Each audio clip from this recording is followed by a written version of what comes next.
हमारे क्रांतिकारियों ने, शहीदों ने और स्वतंत्रता संग्राम सेनानियों ने लंबी लड़ाई लड़ी। चंद्रशेखर आजाद का नाम सुना है आपने? सबने सुना है? कहां जन्म हुआ था उनका? बताओ कहां जन्म हुआ था? तुम बता रहे हो कि मामा बताए? भाभरा में हुआ था। भाभरा में कहां हुआ था? और भाभरा कहां है? मध्य प्रदेश में, मध्य प्रदेश के अलीराजपुर में। एक छोटी सी घटना सुनाता हूं। उस समय भारत माता की जय बोलना अपराध था, लेकिन चंद्रशेखर आजाद आपकी उम्र के थे, क्रांतिकारी थे, निकल पड़े सड़कों पे, भारत माता की जय, वंदे मातरम, पकड़ लिए गए और पकड़ के उनको सजा सुनाई कि इसको 15 बैत मारो। 15 बैत मारने के लिए चंद्रशेखर आजाद को लिटा दिया और लेटने के बाद का 15 बैत लगाओ इसको। तो बैत मारने वाले का हाथ उठता और सड़ाक से चंद्रशेखर आजाद की पीठ पर पड़ता। बैत जैसे ही पीठ पे पड़ता, नरम स्किन थी, खून छलछला जाता, लेकिन जैसे ही बैत पीठ पे पड़ता, चंद्रशेखर आजाद के मुंह से आवाज आती, भारत माता की, भारत माता की। हर बैत के साथ भारत माता की जय का स्वर तेज होता गया और जब 15 बैत की सजा पूरी हुई तो चंद्रशेखर आजाद ने क्या कहा बताऊं? उन्होंने कहा, एक बार तो अंग्रेजों मेरे हाथ में हथकड़ी तुमने लगा ली, लेकिन जीते जी दोबारा मेरे हाथों में हथकड़ी नहीं लगा पाओगे। दुश्मन की गोलियों का हम सामना करेंगे, आजाद ही जिए हैं और आजाद ही मरेंगे।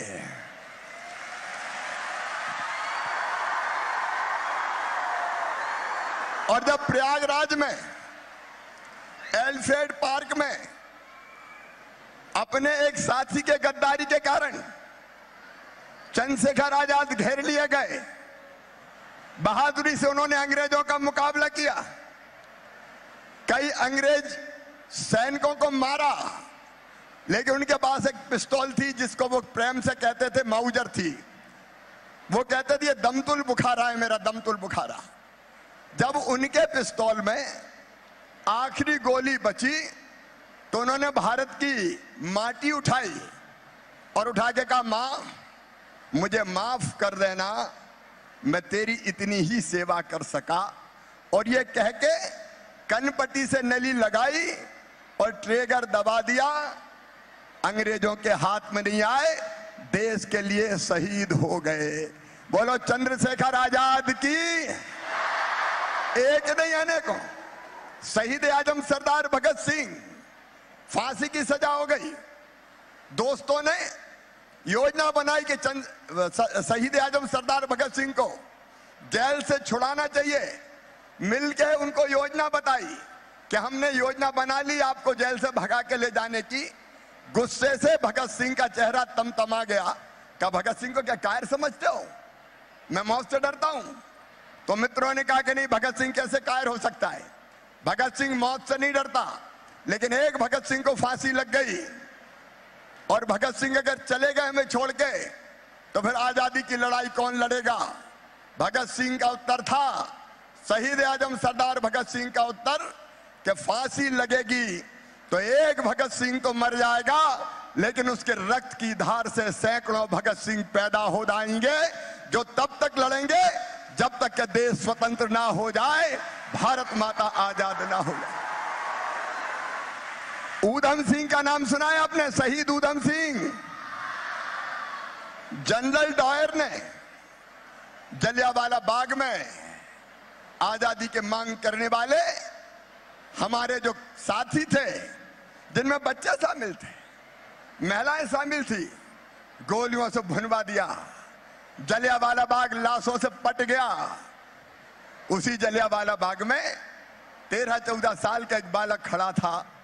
उसने खून से सनी माटी अपने हाथों में उठाई और ये संकल्प लिया कि जलियांवाला बाग करने वाले जनरल ओडायर मैं तुझसे बदला लूंगा।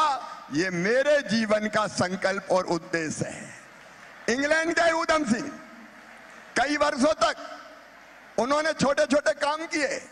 रैकिकी के जनरल ओडायर कहां से आता है कहां जाता है, और जैसे ही मौका मिला इंग्लैंड की धरती पर अपनी पिस्तौल की 6 गोलियां जनरल ओडायर के सीने में उतार के जलियांवाला बाग के अपराधी का काम तमाम कर दिया और हत्या का बदला ले लिया। ये हमारे क्रांतिकारी थे। हमारे क्रांतिकारी गाते थे सरफरोशी की तमन्ना अब हमारे दिल में है, देखना है जोर कितना, देखना है जोर कितना, वक्त आने दे बता देंगे तुझे आसमां, हम अभी से क्या बताएं क्या हमारे दिल में है। इनके त्याग, इनकी तपस्या और इनके बलिदान के कारण हमारा देश आजाद हुआ और आज हम आजादी का महोत्सव मना रहे हैं। एक तो मंत्र था भारत माता की जय, लेकिन आजादी की लड़ाई में तिरंगा झंडा हाथ में लेके दूसरा मंत्र और दूसरा नारा कौन था जो क्रांतिकारी लगाते थे? कौन सा था? वंदे वंदे वंदे मातरम कौन ने लिखा था? बताओ कौन ने लिखा था? आज मामा परीक्षा ले रहा है, कौन को पता है? हाथ उठाओ, जोर से बताओ बेटी। बंकिम चंद्र चट्टोपाध्याय जी ने वंदे मातरम, वो वंदे मातरम आजादी का गीत बन गया और आज हमारा देश स्वतंत्र है। अब हम आजाद हैं। क्रांतिकारी तो देश के लिए मर गए, शहीद हो गए, लेकिन हमें देश के लिए जीना है। तो गुणवंत जी ने जो बताया, बताओ हम सबको अपने देश से प्यार करना चाहिए कि नहीं? एक स्वर में बोले, सबको देश से प्यार करना चाहिए कि नहीं? देशभक्ति की भावना होना चाहिए कि नहीं? तो आपके दिल में भी देशभक्ति की भावना रहेगी? आप अपने देश के लिए जीने को तैयार रहोगे? तो हम एक संकल्प कि हम अपने लिए तो मेहनत करेंगे, अपना घर, अपना परिवार, लेकिन अपने देश के लिए भी जिएंगे। देश अगर बनाते हैं तो देशभक्त, चरित्रवान, ईमानदार, कर्मठ और मेहनती नागरिक ही देश बनाते हैं। तो हम अपने देश को बनाने में योगदान देंगे, अपने देश को बनाने में योगदान देंगे, प्रदेश को बनाने में योगदान देंगे। तो एक तो अच्छे से पढ़ाई करो, खूब बढ़िया पढ़ो, मेहनत करो और आगे बढ़ो। लेकिन पढ़ाई के साथ साथ एक बात जो IMCTF ने कही है, माता बहन और बेटी का सम्मान, बेटियों का सम्मान, ये हमारे स्वभाव और संस्कार में होना चाहिए। होना चाहिए कि नहीं? तो बेटियों का सम्मान, बहनों की इज्जत और माता पिता और गुरु की भी इज्जत करनी चाहिए कि नहीं? कौन कौन करते हैं? हाथ उठाओ। अरे मम्मी पापा का सम्मान कौन कौन करते हैं? जरा हाथ उठाओ। सब करते हैं। और गुरु का कौन कौन करते हैं वो भी बताओ। तो गुरु का भी सब करते हैं। अच्छा एक बात और गुणवंत जी ने बहुत अच्छे ढंग से बताई। देखो हम जिंदा कैसे हैं? जिंदा रहने के लिए हमको क्या चाहिए? और ऑक्सीजन हमको कहां से मिलती है? पेड़ ना हो तो हम जिंदा रहेंगे क्या? तो गुणवंत जी जो बात कह रहे थे कि भारत ने ये कहा है कि एक ही चेतना सब में है, सिया राम में सब जग जानी, सब में वो ही परमात्मा है। तो वो केवल मनुष्य में नहीं है, मनुष्य में है, इसलिए हमने कहा सबसे प्यार करो। आत्मवत सर्वभूतेषु, जियो और जीने दो, अपने जैसा सबको मानो। लेकिन वही चेतना जीव जंतुओं में भी है, इसलिए गाय को हम रोटी खिलाते हैं। मध्य प्रदेश में बेटा बेटियों पता है तुम्हें, चीता खत्म हो गया अब हम चीता लेके आ रहे हैं, चीता कूनो पालपुर में चीता लाए जा रहे हैं। प्राणियों से भी प्यार करें हम, लेकिन केवल प्राणी नहीं, केवल प्राणी नहीं, नदी, पर्वत, पहाड़, ग्रह, नक्षत्र, तारे, सब में एक चेतना है। ये भारत का संदेश है। और इसलिए एक बात मैं आप सबसे कहना चाहता हूं, अपने जिंदा रहने के लिए ऑक्सीजन जरूरी है, तो बताओ इतनी ऑक्सीजन जितनी अपने लिए जरूरी है, उतनी ऑक्सीजन के लिए हमें पेड़ लगाना चाहिए कि नहीं? सबको पेड़ लगाना चाहिए कि नहीं? तो मामा आज एक अपील कर रहा है तुमसे, करूं? इधर बताओ करूं? इधर वाले भी बताओ करूं? तुम्हें पता है मैं रोज पेड़ लगाता हूं, पता है कि नहीं? मैं जैसे रोज खाना खाता हूं, रोटी खाता हूं, ब्रेकफास्ट करता हूं, वैसे ही रोज पेड़ लगाता हूं। बिना पेड़ लगाए मेरा दिन शुरू नहीं होता। अभी भी पेड़ लगा के आ रहा हूं मैं। अब आपसे एक चीज मैं मांगना चाहता हूं, मांग लूं? डर तो नहीं रहे? घबरा तो नहीं गए? मांग लूं? दोगे? सामने वाले भी देंगे? तो एक चीज मामा तुमसे मांगता है कि अपने जन्मदिन के दिन एक पेड़ जरूर लगाना। बोलो लगाओगे? भूल तो नहीं जाओगे? वादा कर रहे हो? निभाना पड़ेगा। तो अपने जन्म के दिन एक पेड़ जरूर लगाना और कृतज्ञता प्रकट करना कि तुमने हमें ऑक्सीजन दिया है, हमने भी पेड़ लगाया है। एक पेड़ बड़ा लाखों जीवन देता है। पक्षी, चींटे, चींटी, जीव जंतु, कीट पतंगे सब जीते हैं। और इसलिए यह भारत का कहना है कि केवल अपने लिए नहीं, दुनिया के लिए जो चीजें जरूरी है उनके लिए भी जीना चाहिए। मैं बहुत आभारी हूं IMCTF का, जिसने जो 6 आयाम जो भारत का मूल है उस पे 6 अलग अलग स्कंद बनाए हैं और इतने अच्छे कार्यक्रम का आयोजन किया है।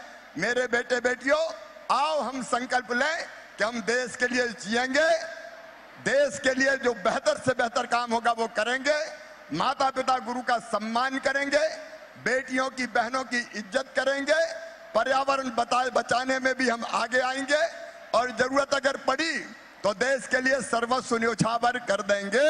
बोलिए सब तैयार हैं? तो मेरे साथ संकल्प लेंगे दोनों हाथ ऊपर उठा के और भारत माता की जय बोल के। बोलो भारत माता की, भारत माता की, वंदे वंदे। बहुत बहुत धन्यवाद, प्रणाम, नमस्कार। भारत माता की, भारत माता की। बहुत ही रोचक तरीके से आपने बच्चों को ही नहीं, इस सदन में उपस्थित सुधीजनों को भी देश और संस्कृति और पर्यावरण के बारे में एक गौरव की अनुभूति करवाई। धन्यवाद मान्यवर शिवराज सिंह जी। अब कार्यक्रम की अंतिम कड़ी के लिए नए शुभ संकल्पों के और आभार प्रदर्शन के लिए मैं सुमित जी सूरी को आमंत्रित करता हूं। इसके पश्चात वंदे मातरम होगा, अभी कोई जाए नहीं, और वंदे मातरम के पश्चात ही अपनी जगह छोड़ेंगे।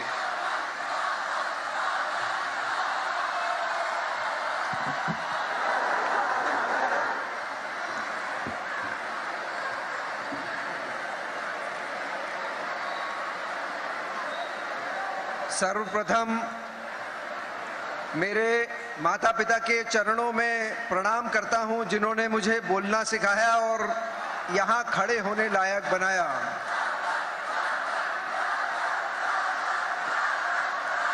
उसके बाद मैं परमपिता ईश्वर का धन्यवाद करता हूं कि इतने अच्छे से यह कार्यक्रम हुआ। हमारा कार्यक्रम जब भी कोई कार्य निस्वार्थ रूप से किया जाता है तो उसमें वो कार्यक्रम ईश्वरीय कार्यक्रम हो जाता है। तो ये ईश्वरीय कार्यक्रम के लिए मंचासीन सभी अतिथियों का मेरा तहे दिल से आभार है। माननीय मुख्यमंत्री जी ने आज एक बात बच्चों से कही कि वो रोज एक वृक्ष लगाते हैं, पर माननीय मुख्यमंत्री जी मैं आपका धन्यवाद करना चाहूंगा कि आज आपने वृक्ष लगाने का रिकॉर्ड तोड़ दिया। आज आपने एक साथ 10,000 मानवीय वृक्ष लगाए हैं। ये मानवीय वृक्ष जो आपने लगाए हैं, मानवीय वृक्ष, इनके अंदर जो आपने आज बीजा डाला है, ये बीजा मैं वायदा करता हूं कि एक दिन हम मंच के उस तरफ होंगे और यहां से आपके आज के उपदेश की वजह से राजनेता, राष्ट्रीय नेता, इसी तरीके के बड़े बड़े लोग जो आप जैसा आने वाले छात्रों से संकल्प लेंगे। ऐसा आज आपने इतने बड़ी बड़ी बातें, इतनी कठोर कठोर बातें इतने सरलतम तरीके से सभी बच्चों को, अभिभावकों को समझा दी। इसके लिए मैं आपका तहे दिल से हाथ जोड़ करके अभिवादन करता हूं। आज का दिन रिकॉर्ड होना चाहिए कि 10,000 वृक्ष लगाने का संकल्प बच्चों से ले लिया और वो बच्चे, उनके अंदर जो मानवीय वृक्ष लगाए, जो संस्कार दिए, वो कैसे बनेंगे इसकी कल्पना हम नहीं कर सकते। तो इस मंच के माध्यम से मैं बहुत आभार व्यक्त करता हूं। हमारी IMCTF संस्था के मार्गदर्शक हमारे साथ सदा जुड़े रहे माननीय गुणवंत सिंह जी कोठारी जी का मैं आभार व्यक्त करता हूं। मंच जिला प्रशासन जो हमारे साथ सदा जुड़ा रहा, जो हमारे साथ जिला प्रशासन का सहयोग रहा, उनका मैं आभार व्यक्त करता हूं। रेणु जैन जी वाइस चांसलर हमारे साथ खड़ी हैं स्कूल देवी अहिल्या विश्वविद्यालय की, उनको धन्यवाद देता हूं। पर प्रथम पंक्ति में बहुत सारे जनप्रतिनिधि, आदरणीय भाभी लक्ष्मण सिंह जी गौड़ बैठे दिख रहे हैं और जो लोग दिख रहे हैं उनका स्वागत है। अभी सभी लोगों को एक आग्रह है कि वंदे मातरम के लिए लाइन अप हो जाएं।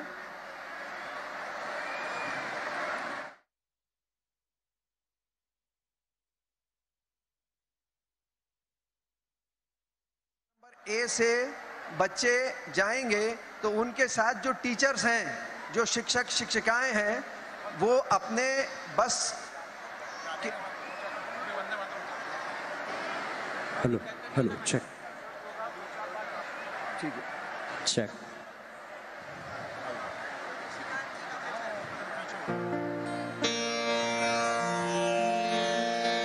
हेलो चेक, चेक चेक चेक। हेलो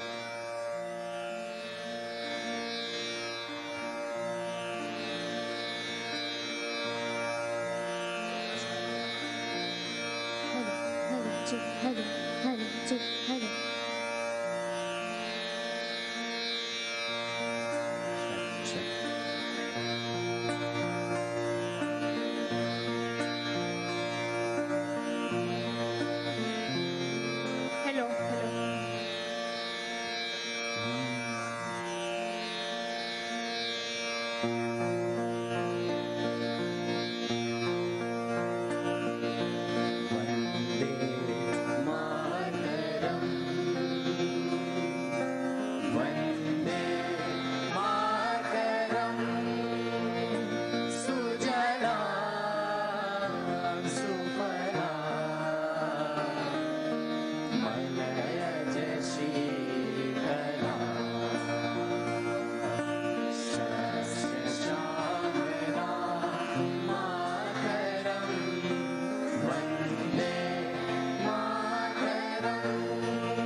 सुजला सुफला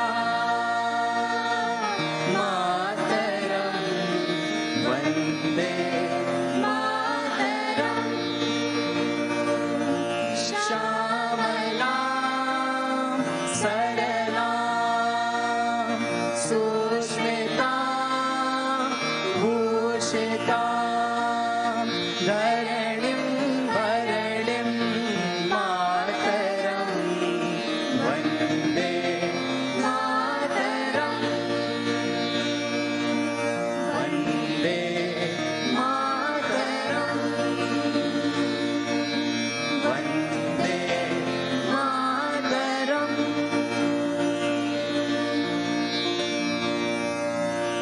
भारत माता की, भारत माता की, भारत माता की।